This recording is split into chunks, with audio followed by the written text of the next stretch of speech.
panahon, no, sabi ho nung isang weather announcer or forecaster before, sabi niya, ang buhay, weather lang. No? Pero the reality ho, sa Lord, hindi ho weather lang ang buhay. Ang buhay ho na kay Kristo, meron hong direksyon. Wala pong bagay na pinangyayari ang Diyos nang wala siyang dahilan sa mga bagay na yan. But we cannot deny the fact that there will be stormy moments in our life. So tonight, allow me to share when life becomes stormy. No? Paano natin haharapin ang buhay na pabago-bago ho ng mga pangyayari. Pag sinabi ho natin storm or stormy, it characterized by strong wind. It's usually a rain, no? May kasamang pagbindol, may kasamang lighting. Sa iba't ibang lugar ho, iba't iba yung nangyayari pag may mga pagbagyo. No? And this is also characterized by some sudden things na dumadating sa atin. Marami tayong mga suddenlies, mga bagay na biglaan dumating mo sa atin. Na hindi talaga natin may iwasan whether we like it or not, dumarating at dumarating sa ating mga buhay. In the book of Mark chapter 4 verse 35 to 41, allow me ho to read sa salin po ng Tagalog translation sa aklat ng Marcos, Kabanata 4, talatang 35 hanggang 41. Kung mga may dala po tayong Biblia, makibasa po kayo sa akin. Sa talatang 35, ang sabi po rito, kinagabihay, sinabi ni Jesus sa mga alagad, tumawid tayo sa ibayo. 36, kaya't iniwan nila ang mga tao at sumakay sila sa bangkang sinasakyan ni Jesus upang tumawid ng lawa. May iba pang mga bangkang nakisabay sa kanila. Habang naglalayag, inabot sila ng malakas na bagyo, kaya't ang bangkang sinasakyan nila ay hinampas ng malaking alon at ito'y halos mapuno ng tubig. Si Jesus ay natutulog noon sa may ulihan ng bangka, nakahilig sa isang unan. Ginising siya ng mga alagad at sinabi, "Guro, baliwala ba sa inyo kung mapahama kami?" Bumangon si Jesus at sinaway ang hangin. Tigil, at sinabi sa lawa, "Tumahimik ka." Tumigil nga ang hangin at tumahimik ang lawa. Pagkatapos, sinabi niya sa mga alagad, "Bakit kayo natatakot? Hanggang ngayon ba'y wala pa rin kayong pananampalataya?" Natakot sila ng labis at namangha. Sabi nila sa isa't isa, "Anong klaseng tao ito? Pati hangin at lawa ay sumusunod sa Kanya." Purihin po ang Panginoon sa pagkakabasa ng kanyang buhay at mga pangyarihang salita. In the book of Mark chapter 4, tandaan mo natin, isa sa mga dapat nating maunawaan po rito, na ang mga alagad na kasama ni Jesus dito ay mga seasoned fishermen. Karamihan sa kanila mga isda, sanay sa alon, pero dito ho, ang konteksto nito, natakot ho sila. Ngayon hong gabi, pwede ko ba makita yung mga Kristiyano at mga mananampalataya ni Kristo na nandito ho? Pwede ba tayong pumalakpak?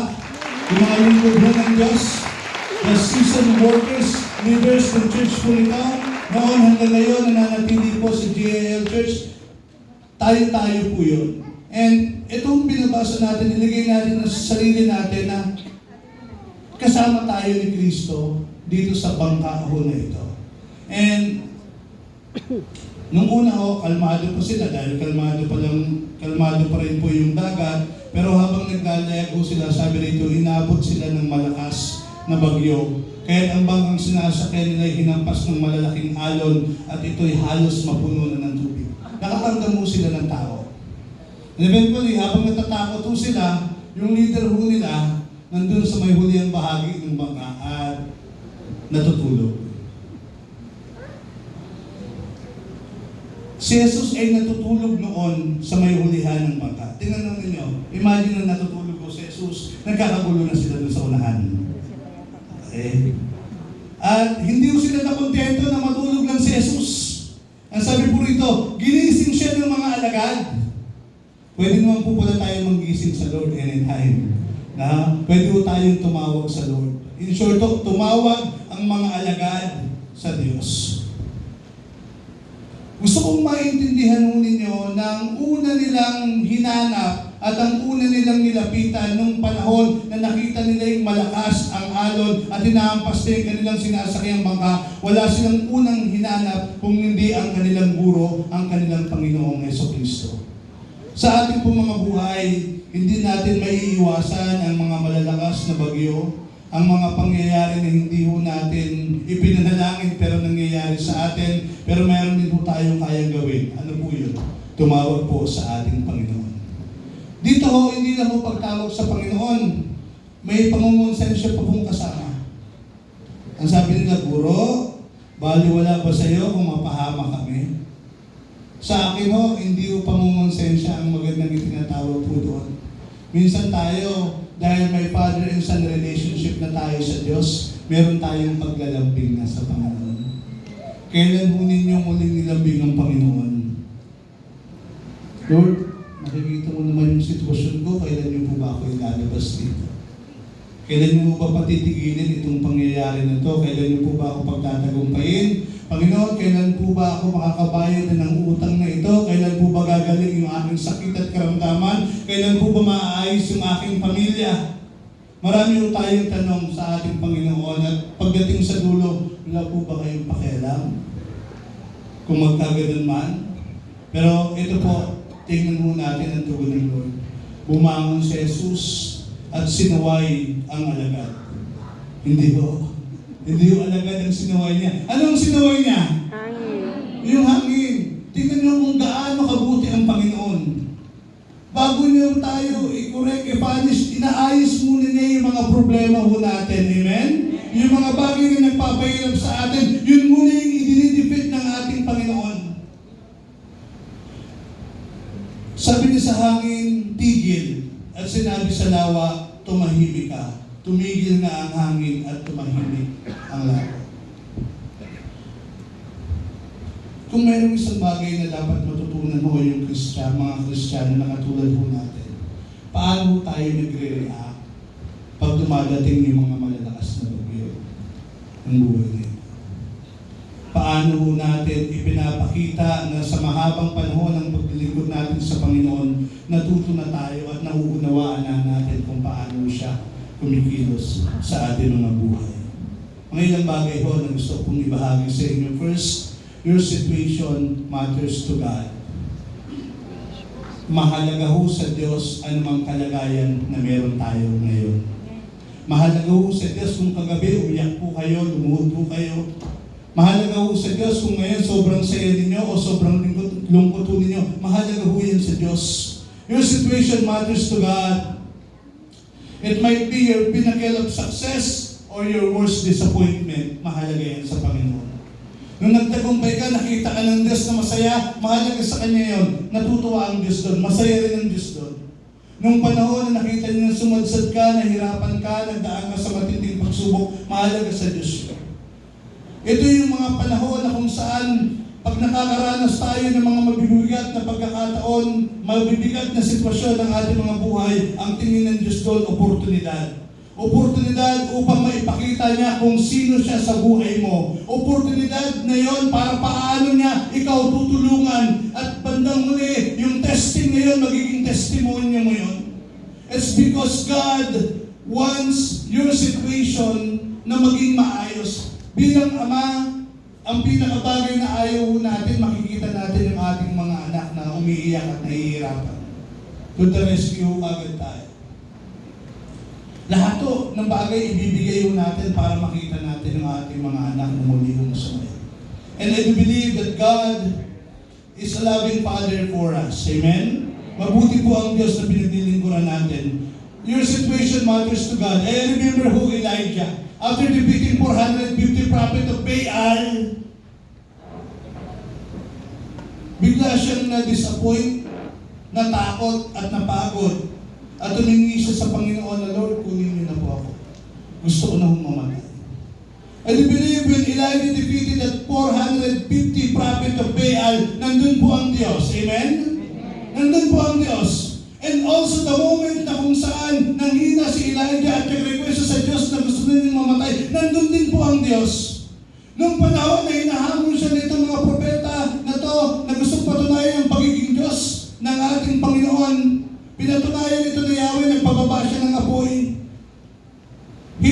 that He is the God na sinasamba ni Elijah, nandun yung Diyos.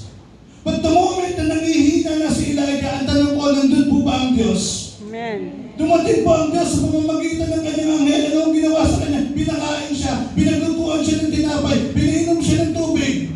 Kinaupo siya, pinagpahinga siya, pagkatapos maglakbay ka na uli. Ibig sabihin, doon sa tagumpay mo, maging sa mga disappointment mo, nakikita at sinasamahan mo tayo ng Panginoon because your situation matters to God. Kung pwede mo kasi na mga nakaupo kayo dito ngayon, ang gaganda ko ng pagkamay sa inyo, nakangiti kayo, but deep inside your heart, deep inside your mind, nag-i-struggle ang isip ninyo sa isang bagay ngayong gabi nito.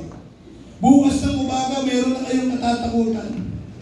Bukas ng umaga, meron na naman po kayong haharapin. But I want to tell you tonight that your situation, anuman po yan, matters to God. Alam ng Diyos at gusto kayong tulungan ng ating Panginoon. Second thing, you will never walk alone. Because we have this kind of relationship sa Panginoon, may natagpuan po tayong kayamanan nung kinilala natin si Kristo bilang Panginoon at sariling tagapagligtas ng ating buhay. Kailanman po hindi po tayo maglalakad ng mag-isa.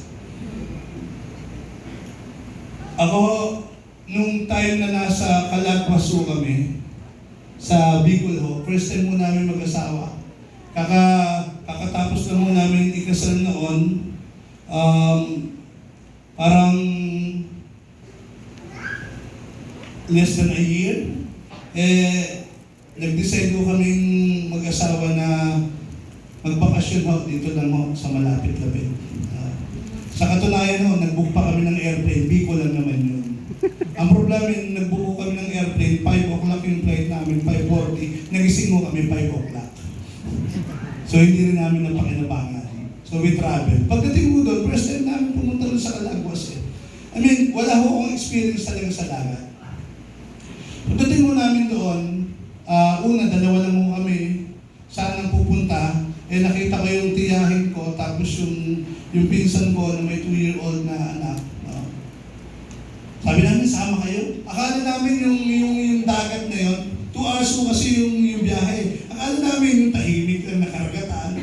Ganun na hindi-expect namin eh. Okay. Ayaw ko payagan yung pinsan ko nung asawa niya nasa abroad, pero nagpumilit, kasama pa yung 2-year-old niyang anak. So, travel ho kami. Habang nandun ho kami sa Binson, dun pa lang ho sa Pampang, tahimik na tahimik pa. River pa lang yung dinadaanan namin, kaya sabi ko, ganito lang pala rito. Yung nasakyan ho namin bangka, medyo katamtaman lang yung laki, yung katig. Tapos may demotor naman ho, no? Demotor naman, pero parang maliit lang yung bangka ho, no? Meron mga malalaki, kaso mahal. That time, mami, nagtitipid tayo, di ba? Okay. Nagtitipid ho kami, so pinili lang namin yung maliit na bangka. Mga 30 minutes, so okay pa yung takbo. Nung nag-iba na ho yung kulay ng tubig, mula ho dun sa may medyo maitim-itim na tubig, tapos naging blue na, nag-iiba na ho yung alon sa dagat. Yung alon sa dagat niya, parang lumalaki. Tapos mamaya ho, yung sinasakay mo namin kating, mataas ho, pumapantay na yung tubig. Ang problema ho, simula nung bata ako, napakaraming swimming pool na yung nilanguyan ko, hindi pa ako natuto lumangoy. Hindi ako marunong lumangoy. Yung kasama ko, pinsan may sakit sa puso. Ngayon, nandun ako kami sa gitna, sabi ko, kailan ba ito matatapos? Sabi nung nagdadrive, nung bankero, sabi niya, mga 1.5 oras pa ito. Sabi ko, 30 minutes pa lang.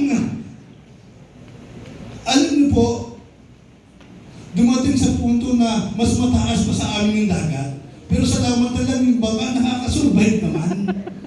Ang problema ho, yung kasama kong tiyahin, naiihinaw sa pantalon. Natakot!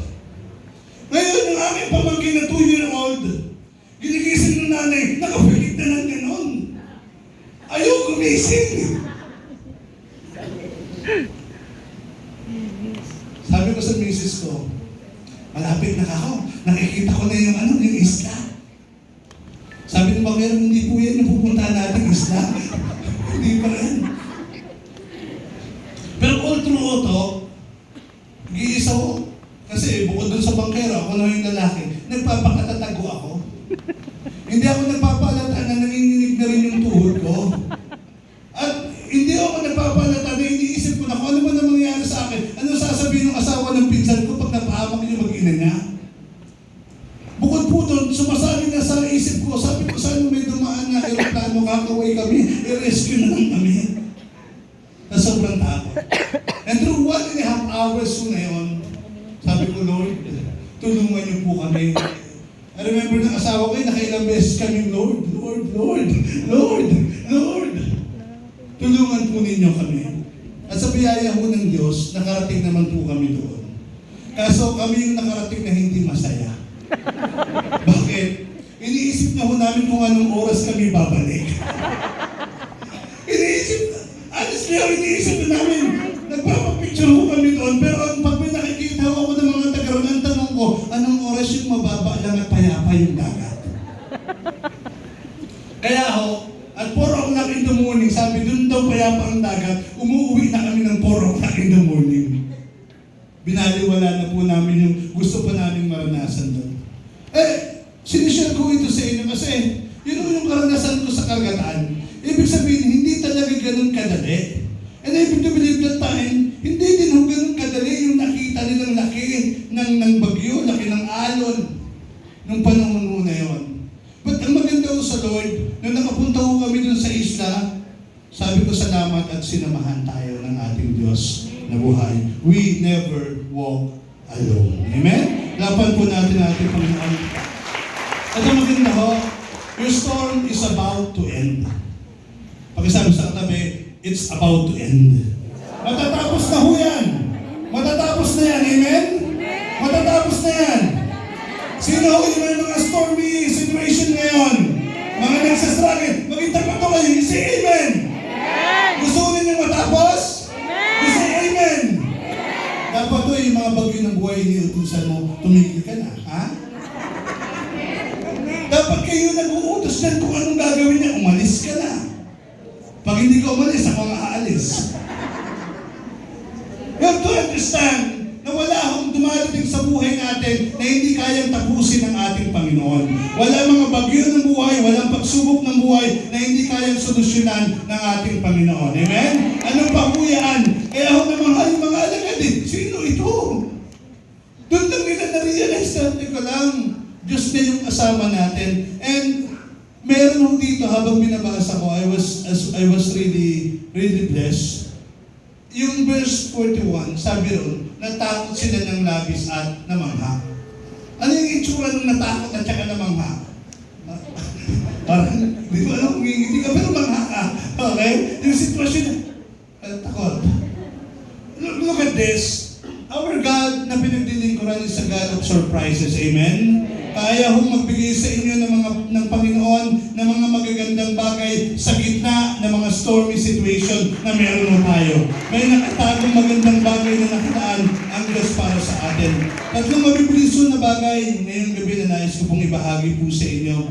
What to do when life becomes stormy. First thing is look up. Pakisabi sa katabi, look up. Tingala ho kayo. Napaganda ho ng church na. Last time mo, nung bumabag yung Pipito, nagsa-celebrate ang Jen Payatas pinang-anniversary. Nakikita ko sa taas, no, pumapatak ang ulan. Pero sabi ko, Panginoon, hayaan mong maparangalang ka namin sa gitna ng ulan na ito. Amen? Hayaan mong mabigyan ka namin ng kaluguran. Sometimes when you are experiencing stormy situation in your life, huwag ko kayo lilingon sa kaliwa at sa kanan.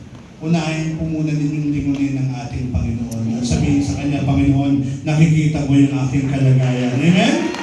Nakikita mo yung aking kalagayan because your thoughts is higher than my thoughts. Amen po ba? Your ways is higher than my ways, declares the Lord. Ganun mo natin titingnan ng ating Panginoon that when we look up to God, He is in control. He is in control. May magagawa ho ba ang Diyos? May magagawa ho ba ang Diyos?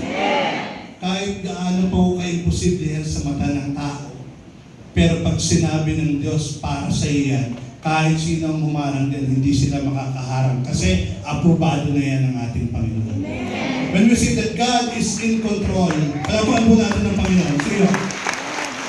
When we see God is in control, sinasabi po natin na Panginoon, walang bagay na mahihirap sa iyo.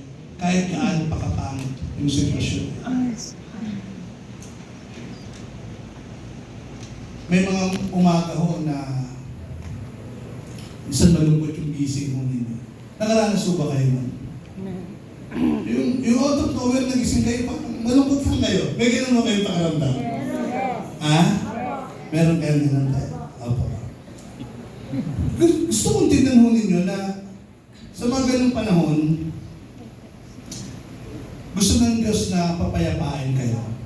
Na ano man ang kinatatakot ninyo, ano man ang mga tanong ninyo, merong Diyos na kontrolado ang lahat ng sitwasyon. Amen. Though it looks like stormy at hindi natin alam kung ano mangyayari, kaya natin sabihin, Panginoon, you are in control. May mga panahon ho na kailangan natin matutunan yung salitang pagtitiwala sa Diyos. Ang pagtitiwala ho sa Diyos, hindi kailangan maging okay muna ang sitwasyon bago tayo magtiwala sa Diyos. Kahit hindi pa ayos yan, magtiwala ka na sa Panginoon. Kahit wala pa yung pinapanalangin mo, magtiwala ka na sa Panginoon. You are telling God is control kasi alam mo nakita ng Diyos ang bawat patak ng luha mo. Alam mo nakita ka ng Diyos kung paano ka lumuhod. Alam mo nakikita ka ng Diyos kung paano mo itinaas ang kamay mo at sumumpa ka sa Kanya at sinasabi mo, Panginoon, itong pagsamba na to ay nagsasabi na may magagawa ka sa aking sitwasyon. Amen? Huwag huli niyang pipigilan ng sarili natin sumumba, magtaas ng kamay sa panahon na nandun tayo sa kalungkutan. Kahit pagsarahan tayo ng ilang pintuan na mula sa mga tao, kahit matapos yung tulong na kayang ibigay ng mga tao sa atin, just be grateful na lang tumulong sila sa atin. Pero in the end of the day, meron po tayong takilang Diyos na kayang abutin ang lahat ng ating mga pangangailangan. You just have to look up and say, God is in control. Amen? Amen. Palapahan po natin ang Panginoon. Pangalawa ko, when life looks stormy, just look around. God has something for you. Look around. God has something for you. Romans 8:28. Sinishare ko sa may bahay ko itong teaching na ito kagabi. Saan pagka nakakaranas po kayo ng mga stormy situation, malulungkot na bahagi, huwag kayo mag-focus doon. Tingnan ninyo yung mga bagay na meron pa kayo ngayon. Amen. Amen? Minsan kasi pag na, when life gets tough, ang tinitingnan natin yung toughness ng situation eh. Are you with me? Nandiyan nyo kayo? Yun ang focus natin eh. But I want you to look at the things that you have today. You have your family with you. You have the ministry na pinagkatiwala sa inyo ng Panginoon.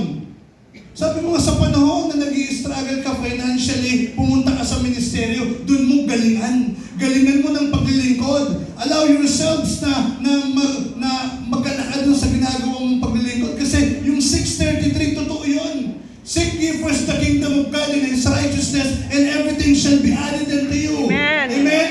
When you are struggling into something, pumunta kayo ng simbahan, maglingkod ho kayo, pumunta kayo sa mga Bible study, magturo ho kayo doon, bumalik kayo sa mga fellowship. Pag nandun kayo, tagal kitang nakita, pag nandito ka, stormy kasi yung buhay ko ngayon eh. Nag-struggle ako, okay lang. Kasi ang totoong may pagtitiwala sa Diyos, hindi mo kailangan magantay, maging ayos muna at tama yung sitwasyon bago ka maglingkod sa Diyos. Amen?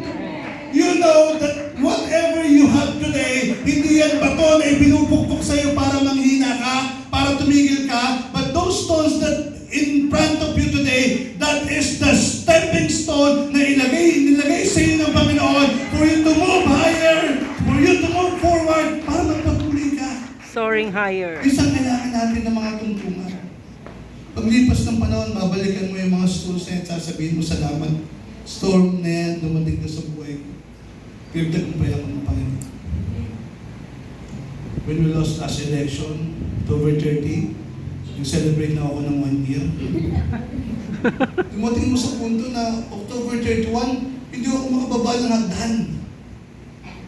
Hindi ko alam kung paano ko haharapin yung mga tao. Hindi ko alam paano ako pupunta sa palengke tapos may magtatanong sa'yo, sayang natalo ka. Kung may bintot, na yung pagkatalo pala na yun yung magbibigay sa akin. I mean, yung humility is very important eh. October 31 ho, nung nalaman ko na may iba ng kapitan, at yung kapitan na kasama ko, hindi siya nanalo. Hinanap ko kagad yung number ng nanalong kapitan. It so happened, kapitbahay ko pala siya sa Muntalban. Di binati ko siya, kahit masama sa loob ko na siya yung tumalo sa amin. Talaga eh. Sometimes, through our humility, doon natin nakukuha yung mga mabibigat at mga magagandang pagpapala na nagmumula sa Diyos. Amen? Sabi ko, pare, congrats, talo kami. Galing mo talaga ako. Di ko alam kung paano within 3 days. Na-turn mo yun. Nabago mo yung sitwasyon. Kasi yung pangalan ng nanalo kong kapitan sa amin sa Barangay Payatas, Hindi kilala. lang siya Webes. Hindi siya kilala. Lunes na yung eleksyon, Webes lang siya nakilala.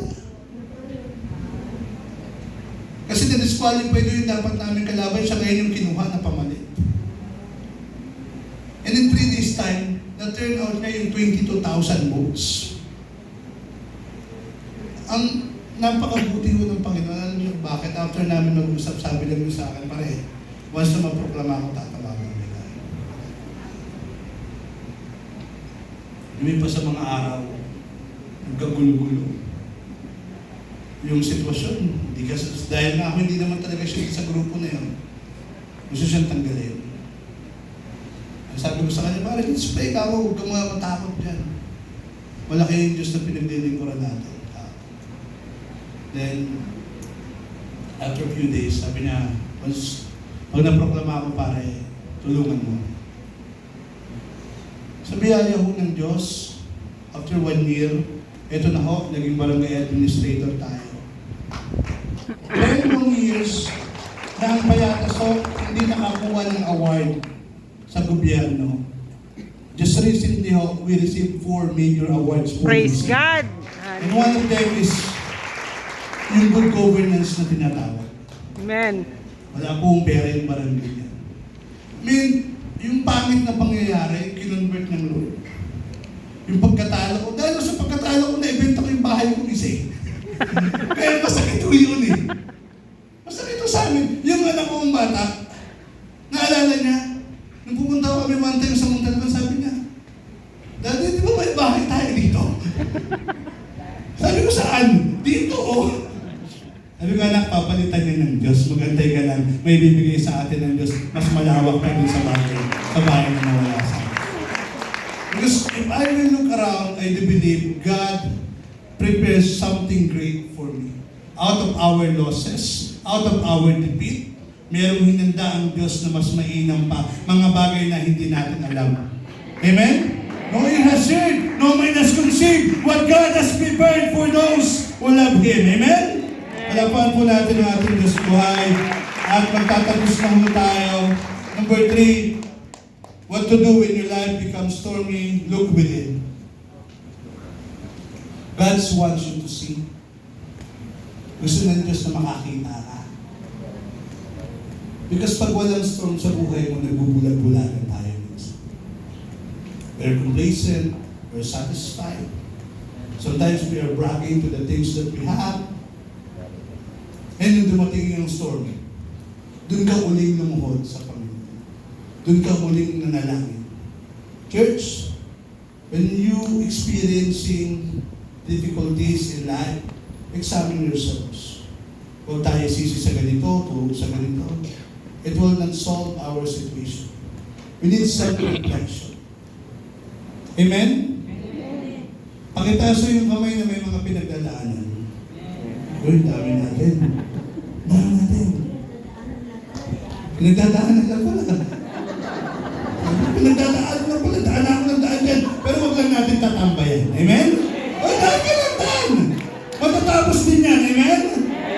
Amen? Pero huwag mong kakalimutan na ng aral dyan. Anong tinuturo ng Diyos? Kasi hindi ka dadalhin ng Diyos sa isang bagay na wala kang matututunan. There's always a purpose sa mga bagay na pinaparaan. para sa iyo ng Diyos. Check your attitude. Baka nung nagkaroon ka ng mga bagay na yan, dumating na sa punto na yumabang na tayo. Check your attitude. Baka dati, nung hindi pa ganyan yung pinagdadaanan mo, masayahin ka. May konting bagay na lang, ang init-init na ng ulo mo. Ano yung nagpainit ng ulo mo na yan? Opo, yung pera. Nakainit na ako ng ulo, pero may solusyon ulit. Sino gusto mong malaman yung solusyon pag walang pera? Ha? Sabi ng kaibigan ko, pare, ka. Sabi ko, bakit? Gagawa tayo ng pera. Oo, literal. Gagawa tayo ng pera. Sabi ko, para sarado na yung bangko, anong oras na? Wala tayong pag-withdrawal. Pero yung literal na pera na sinasabi na, gagawa tayo ng para. Magtatawag tayo. Ahanap tayo ng oportunidad. Hindi po born again. Pero sa born again, you will pray to God. Lord, mabukas ka ng opportunity.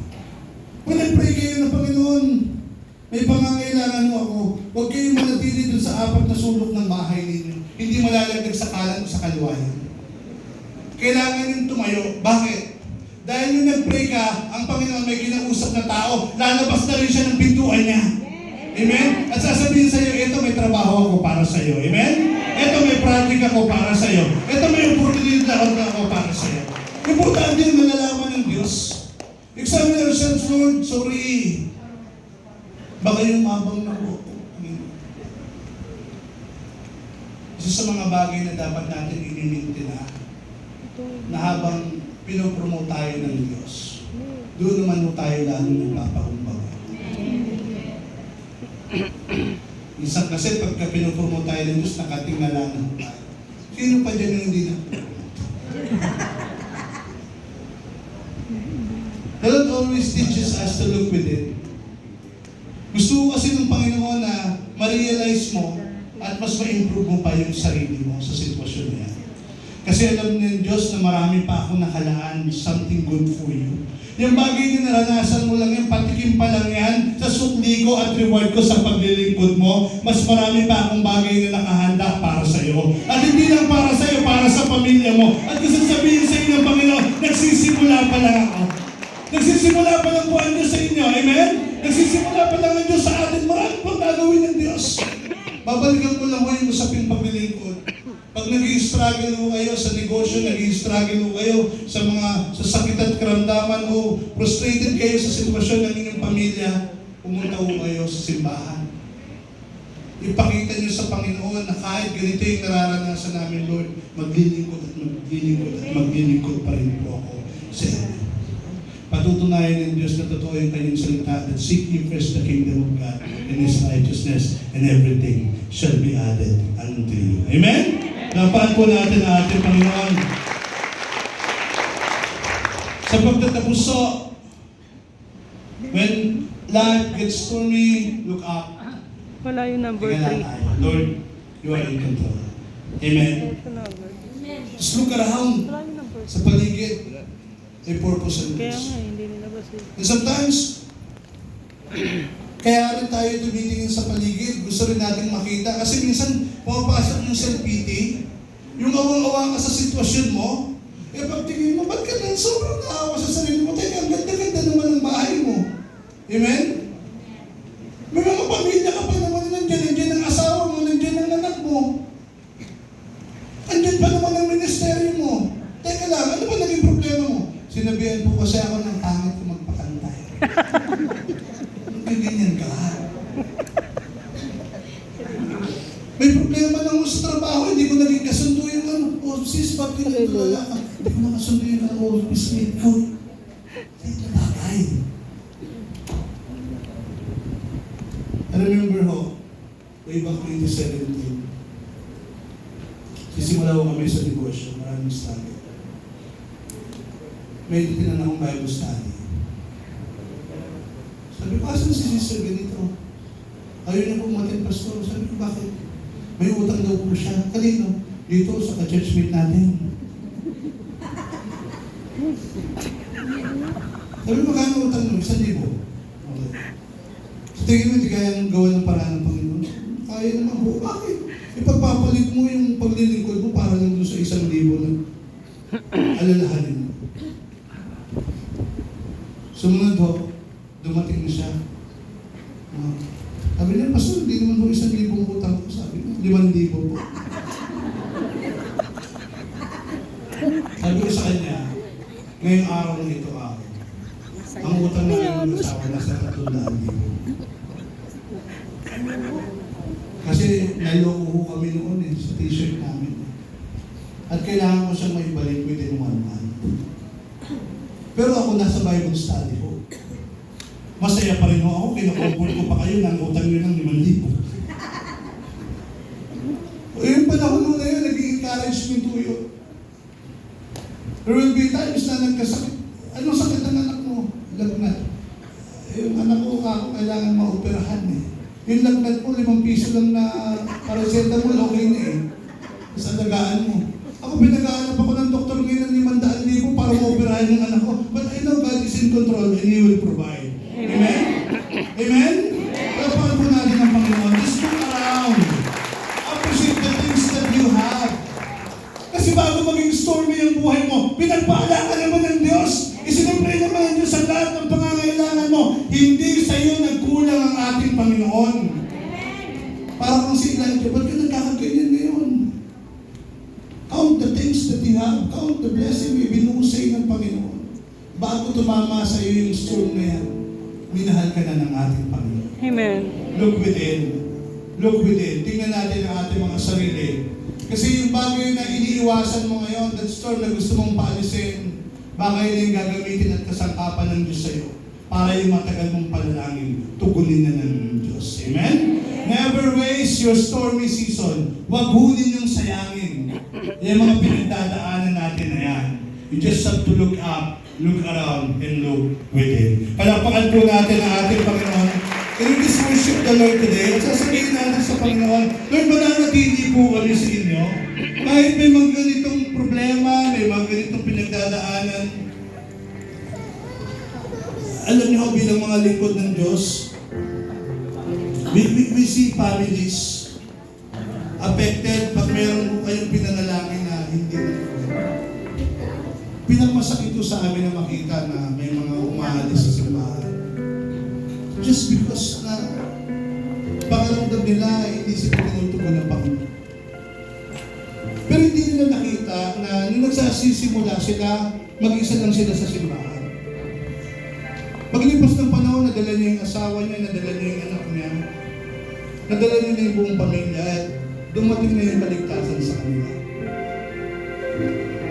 But when the storm hit them, dahil lang doon sa isang pangarap niya na hindi na niya natupad, pero hindi pa naman siya sigurado na hindi pa naman katapusan, baka inaayos pa lang ng Panginoon, nagdesisyon na siya na, aalis na ako sa Diyos.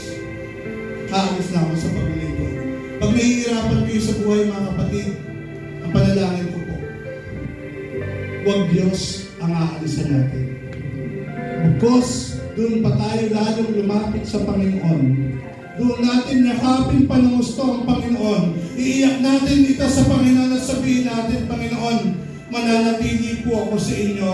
Dahil kung may pinakamahalaga po sa buhay ko, hindi po ang yaman ng mundong ito, hindi po yung mga bagay na kayang ibigay ng mundong ito.